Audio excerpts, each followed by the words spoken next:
Tommy Randall and Paul Owl, who are both lawyers and analysts. And just looking at Uasin Gishu County, Paul, are you surprised that Mandago basically takes the day? Basically, I'm surprised with how voters have voted this time round. I have a feeling that this election was more about who the candidates were and what the issues were there locally than what we thought that the issues were nationally. Mm-hmm. For example, if you are here in Nairobi and you are looking at how Mandago was free to communicate his ideas and what he thought of even the deputy president's interference in local politics in Eldoret, you will tend to think that the Eldoret voter would be at pain to decide that, or like, for example, everybody got to know that Buzeki was closer to the deputy president than Mandago is. But you look at when it gets to now the real issues on the ground, then the voter says that, yes, we know we know your friendship, but it's Mandago who we actually want. The same to you look at how Gladys Boss Sholei was hounded out of office, the allegations and what she has had to go through in the public limelight. If you are here in Nairobi, you'll tend to think that everybody would want to avoid her as much as possible. But you look at how the Eldoret voters have embraced her. So to me, I tend to think that this election was, or one thing it tells us is that all politics is local. Don't read something in the papers, don't read something in the news media, and then you tend to think that what you think of somebody is what those voters think of him, and that is what they'll consider when they're voting him. Okay, Tommy, do you think there's been a change in the voter way of thinking? Because like what Paul is mentioning here, it was said that Buzeki enjoyed the support of the deputy president, and there was even, wind that he was even getting funding from the deputy president. And one would have imagined that possibly all the previous times that may have been almost a ticket for him to win, but that's not the case on the ground. I agree with Paul. Politics is local. And once Monenchi realizes the part of government that he's most in contact with is the county government. So I agree with what he said about the governor, and I'm glad that that Sholei, the boss, is back in. I feel it was unfair the way she was handed out of office, but now we'll see her in a new light. In a new light. Yes. All right, and looking at Gladys Boss Sholei and the fact that, like you've mentioned, it's like a reinvention. She was not a politician previously, per se, but now it's literally getting into politics, and the fact that the people of Uasin Gishu have taken her in. Paul? Basically, I think more or less, I don't know whether to say it makes us laugh at the judicial process, or it makes us look at way back, like you look at how these people were hounded out of office. Not only Sholei, you look at Waiguru, you look at Olelenku. Some of them maybe they were unable to do the work. Like, for example, Olelenku, what we were made to believe, or what we thought is that this gentleman was unable to do his work. You look at Waiguru, there was billions and billions scandals surrounding her. But now you see how the common Mwananchi really embraces them, and you ask yourself that, are we making fun of the judicial process, or was it really witch hunt, or how they relate with those people who are able to listen to them is different with how we Kenyans have made to believe. Or maybe it's how certain things are coined such that these people are unable to defend themselves before all Kenyans, but now they are able to explain what these issues are and what these people should be keen at, and the normal voter really understands what needs. Because you even ask yourself, like, because we'll get ourselves in very funny positions, like, first of all, these people were hounded out of office because they were public officers. That's why they had to step aside. But also, through this election, there are also still state officers who are more or less like also public officers. So you'll be asking yourself, which is which? Should these cases continue, or now we abandon them and say that, all right, these people have Kenyans have decided. Yeah, Kenyans have decided. Let's all move on. Okay, Tommy, you're a lawyer, but what does that say about Kenyans when we look at some of those examples that Paul has cited here? You've got the likes of Waiguru, you've got the likes of Charity Ngilu, who is now is the governor-elect. You've got the likes of Kiambu, governor-elect now, Ferdinand Waitito. I mean, people who have scandals that surround them one time or the other, but still Kenyans put them back in office. As you said, I'm a lawyer, and I'll explain to the. It's anyone's. Everybody is presumed innocent until they are proven guilty. None of these people have been convicted of any crime. But you see, in politics, they say perception is reality, so there is a perception. Yes, but the perception doesn't matter to the voter. As you can see, they have reaffirmed that notion. So we accept the voter's choice. Is that uniquely Kenyan, or is it something that we goes across the board? Maybe if you're able to politically posture yourself before the voter, then you're able to exonerate yourself of some of these things that people may perceive about you. The failing might be in the prosecution process, okay? If not enough evidence is adduced to convict this person and throw them in jail, and that might be where the weakness is. So the voter will always perceive this person to be innocent, whether the perception is they took money or they did not. Yes. Paul, does that help us as we try to fight corruption? Because I know one of the issues that has been brought up time and again is the fact that there is no price to pay for corruption. Those who've been caught or alleged to have been caught, nothing really seems to happen. To me, I tend to think that the Kenyan voter is now beginning to say, what is my interest in this? Like, you look at how, you go to Twitter, you go to Facebook, you look at what people have posted of even Waitito trying to write his speech accepting the victory in English. You laugh at yourself, but you realize you look at the margins through which he won, and then you ask yourself that maybe it's not what we think the job entails that the voters think. Maybe, for example, in Nairobi, we tend to think that the embarrassment the Sonko will cause us, that when we even have an international president or American president coming here, he's unable to speak in English. Maybe the voter in Nairobi doesn't really look at his ability to participate in the debate, his ability to speak in English, how he shaves his hair, what nature of blinks he decides to put on. Maybe the Nairobi voter looks at what is in it for me, not what the media have made it look like, not what the political class have made it look like. And I think it's also the same thing like with Waiguru, Waititu, with Boss Shole, that they are likely to say that, all right, you've said all that, but this is what is in it for me. And I also tend to think that maybe we are also now beginning to have this issue of this voter who, when you even go for opinion polling, they'll not tell you what they think because they are embarrassed to say, but when it gets to the voting, they'll still do what they were embarrassed to say in public. They'll still vote for those people. Right. You ask yourself, even you go to you look at even the numbers, even both in Kiambu and both even in Nairobi, and you ask yourself that, for example, you reason that how can people who've gone to school vote these people?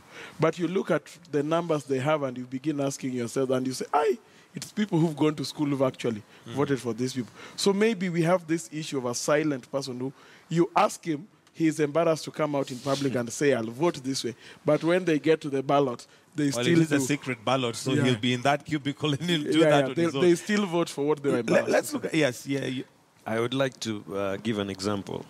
During the last election, Nairobi overwhelmingly voted for Kidero. We have this educated man who we perceive to come and do wonders for us. But that wasn't the case. And you see that's why the voter ended up with someone voted for Sonko instead of someone like Kidero, because honestly, Kidero has been a disappointment. That has been the word on the street from the voter. That's not my opinion. That's what other people are saying. So, but the question is, maybe let's try and define this voter, because sometimes we can sit here all suited up and smart and have very good analysis of the different leaders and their intellectual ability and possibly even their delivery.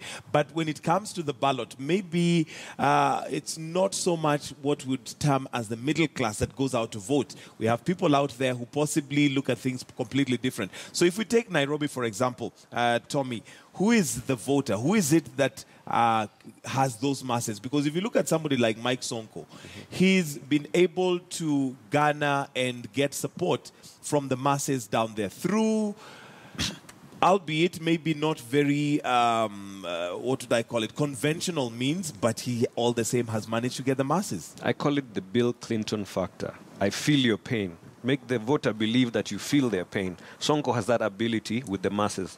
The middle class are too busy. They can't even show up for primaries, but then they're the first to complain about everything. So in the future, I urge the middle class to participate more. Until that happens, people like Sonko will always be voted in. Paul, your thoughts on... I have a feeling that maybe what we think are the issues are not what really are the issues in this election. Like, for example, maybe let me begin with Uhuru and Raila, where we thought that the issues will be issues of corruption, issues of inflation and high prices of unga. Then you realize that maybe we sensationalized issues. Like also you even look at the issues that we were keen on in Nairobi, we look at issues of development. Like, for example, even look at the issues that maybe has caused Kidero not to be re-elected. I don't really think Sonko will be able to do any of those because you look at how he has run his campaign. He has run his campaign on the basis of what we call emotional vote, where like if there's a funeral, he'll tell you, I'll help you through Sonko rescue team to transport that body home. If you are stuck in hospital and you are unable to pay for childbirth, I'll help you get that body. If the issue is that you don't have water, I'll bring it with the water bowsers. So they are not really the real issues of what is the development scenario or plan that is really developing. Because you even ask yourself, like, for example, Sonko has been in politics for quite some time. He was the MP of Makadara. He's been a senator. You ask, which development project has he ever done? Which school has he built? Which hospital has he put in place? You realize all those are not there. At the same time, Kidero is being voted for not putting those things in place. So I think the ordinary voter, how he looks at the two candidates, Kidero and Sonko, is rather different. Sonko, he looks at, this is mtu wa watu, somebody we are very close to. If I have a funeral, he will contribute. But Kidero, given that he puts on suits, he looks at, hakuna kazi yenye umefanya. So I tend to think that how voters look at issues and our candidates is rather different. And maybe what is important to politicians going forward is to first of all understand who the voter is and what he wants with you. Not trying to tell the voter that this is what is important. Like you don't go and tell a voter that what is important is putting on a suit, and if you put on earrings, that is not important. Maybe that is what is important to that voter for that particular candidate. Yes, Tommy. They say that Sonko is the kind of man that gives you a fish instead of teaching you how to fish. Right? But he's never been in the executive. Okay, he's always been in the legislature where he doesn't execute. The best he can do is probably use CDF funds or whatever his money is, wherever his money comes from, however you think he gets it. But now that he's part of the executive, it gives him a unique opportunity to change people's perception of him and to change people's lives. So let's give this man a chance and see what he can do. Okay, and I guess, well, politics cannot be disassociated with emotions because you are dealing with human beings. But at the end of the day, do we need a bit more voter education in terms of what it means to have a leader who can perform? Because it's not about, fine, you will be able to take the body and bury and, that appeals for now. But in terms of long term, what is the plan? Paul, your thoughts on whether maybe the voter needs to understand, to be more fully aware of what leaders are supposed to deliver and what that impact has on the future? I have a feeling Kenyan voters really know what leaders need to, but they still vote the same way they have to. So like what's the problem? Because there seems to be something. Like for example, you look at Nairobi. You can't really tell me that those who've gone to Nairobi are people who are unable to differentiate what the issues are. But they still vote the same way they voted anyway. Like even, for example, you even go and look at affluent places in this city. You go to Muthaiga, you go to Runda, you go to Karen. You still get surprised that the voting patterns are still the same. Sonko is still leading in Karen. Sonko is still leading in Muthaiga. Sonko is still leading in Runda. So it really tells you that it's not really about the voter education.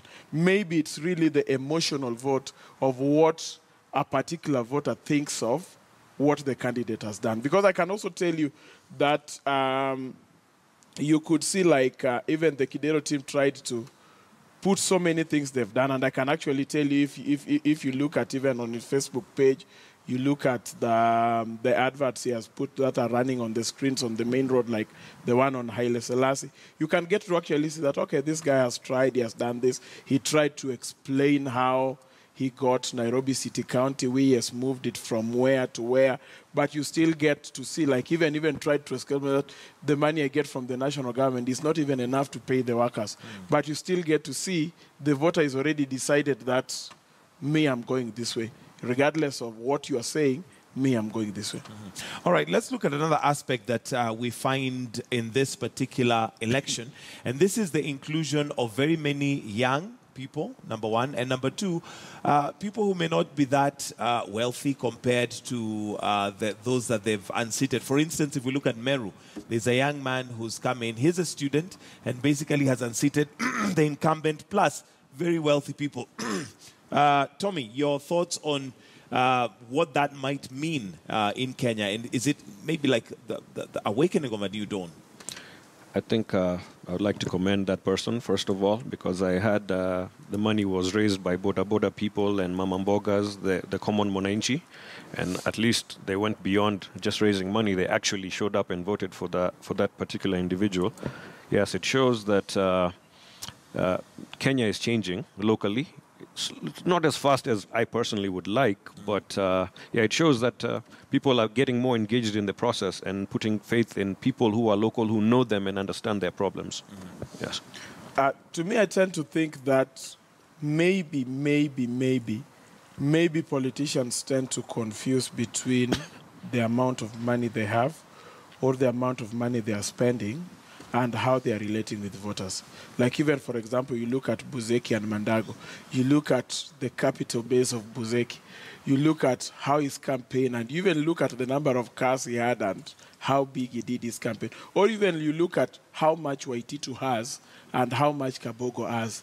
I think maybe to the normal voter, once they've taken the money, they'll still go the same way they wanted to go because they are interested in that candidate for other reasons more than the money. But don't you think that it's unique in this particular election that we have very young people who don't have money, as opposed to when there was a notion that you'd have to have a lot of money, first of all, then secondly, you'd have to have been in politics for a while, you know, have a lot of influence on the ground? I think maybe I should say that somehow Kenyans are beginning to go for the small man whom they can relate to or whom they feel this person is more or less telling me the truth than this other person. Like they are able to say that, or they are able to say, let me throw caution to the wind. Let me also give him a chance. Let me also give him a chance to try. Because I can actually tell you, you look at even what Kabogo has really done in Kiambu. Kabogo has done some substantial work in Kiambu. But maybe like the people say that maybe he was unable to relate to single women or some of the utterances and some sort of arrogance he had, such that his money could not really recover that lost ground. So I think to me, the normal voter is more or less about, can I relate with this person? More than how much money is he putting in, how big was his campaign. To me, it's more about an emotional thing. It's more of my heart tells me this is the way to go. Because you even look at Nairobi, you can actually get to say that Sonko has divided the NASA Jubilee voting patterns, where you look at, for example, the votes that Raila Odinga has gotten. They are not the same votes that Kidero has gotten. Sonko has even gotten more votes than Uhuru Kenyatta, who is the president, who has got more money, who like, for example, Sonko didn't even campaign that you get to see Nairobi. Where women possibly had a bigger challenge given the perception that they should not even be on such seats. Tommy, your thoughts on that in this particular era that we are in? Let's be honest. Politics in Kenya is very rough against women. It's commendable to see the gains that we have made, even though this new parliament still needs to fix this two-thirds gender issue that they've been kicking the can down the road for a long time. So 3 governors, that's quite an achievement. And I think there are a lot more MPs, women MPs, than we did before. That's commendable. It's commendable. Yes. Good direction. Paul, your thoughts on women now? I have a feeling that gender is no longer an issue in this election. And more or less also we might get to a point where political parties and tribe might also not be an issue in this election. I think to me what is becoming an issue is who is the candidate. Like you even look at how big Isaac Ruto was and who Joyce Laboso is. And even look at the patriarchal. You see, there are some communities that you can actually say the patriarchal system is serious. But you look at how they vote and you ask yourself and you say, this country is changing. Maybe it's not what we think. Maybe those voters look at what is in it for me. Oh. And I can actually tell you the numbers, like you even look at the women who've won, like even for the governor. You look at Waiguru, you look at Charity Ngilu. They're also powerhouses in their own names, such that you can't really dismiss them on the basis of gender. They have a track record.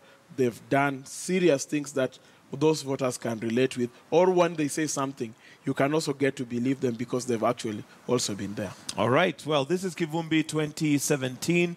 And, well, we're just discussing the political intrigues and some of the things that we are learning from the election that has just taken place. Of course, as we continue to wait for the IEBC to give the vote tally for the presidential results as we wait for those forms. But for now, we'd like to take a short break. We will be right back. Do stay with us right here on Kivumbi 2017.